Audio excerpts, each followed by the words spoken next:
सच्चाई का फल। एक छोटे से गांव में एक बालक जिसका नाम मोहन था अपनी माँ के साथ रहता था। मोहन बहुत ही प्यारा और ईमानदार बच्चा था। वह हमेशा अपनी माँ की मदद करता और गांव के सभी लोग उससे बहुत प्यार करते थे। उसकी एक अच्छी आदत थी कि वह हमेशा सच्चाई बोलता था, चाहे परिस्थिति कैसी भी हो। एक दिन की बात है, मोहन अपनी माँ के कहने पर जंगल से लकड़ियाँ लेने गया। वह हमेशा की तरह खुश था और जंगल में लकड़ियाँ चुनने लगा। जब वह लकड़ियां इकट्ठा कर रहा था, तभी अचानक उसकी नज़र एक पेड़ के नीचे चमकती हुई चीज पर पड़ी। वह उत्सुकता से उसके पास गया और देखा कि वह एक सोने का सिक्का था। मोहन ने पहले कभी सोने का सिक्का नहीं देखा था, इसलिए वह बहुत चौंक गया। मोहन ने सोचा, यह सिक्का किसी का हो सकता है, मुझे इसे अपने पास नहीं रखना चाहिए। उसने सिक्का उठाया और घर की ओर चल दिया। रास्ते में उसके कई तरह के ख्याल आए। वह सोचने लगा, अगर मैं ये सिक्का अपने पास रख लूँ तो हम बहुत अमीर हो जाएंगे, माँ को भी बहुत खुशी होगी।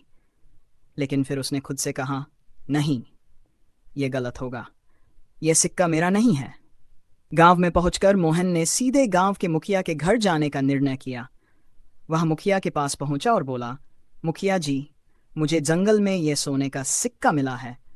मुझे नहीं पता ये किसका है, लेकिन इसे अपने पास रखना गलत होगा। मुखिया मोहन की ईमानदारी देखकर बहुत खुश हुए। उन्होंने पूरे गांव के सामने मोहन की तारीफ की और कहा, मोहन, तुम्हारी सच्चाई और ईमानदारी एक मिसाल है।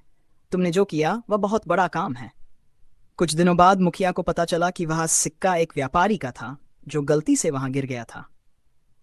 व्यापारी ने मोहन को ढेर सारी बधाई दी और इनाम स्वरूप उसे एक बैग भरकर मिठाइयाँ और नए कपड़े दिए। मोहन बहुत खुश था, लेकिन सबसे बड़ी खुशी उसे इस बात की थी कि उसने सच्चाई का साथ दिया और सही काम किया।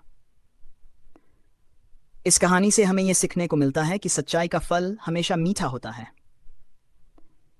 चाहे कितनी भी कठिन परिस्थिति क्यों न हो, हमें हमेशा सच बोलना और सही काम करना चाहिए।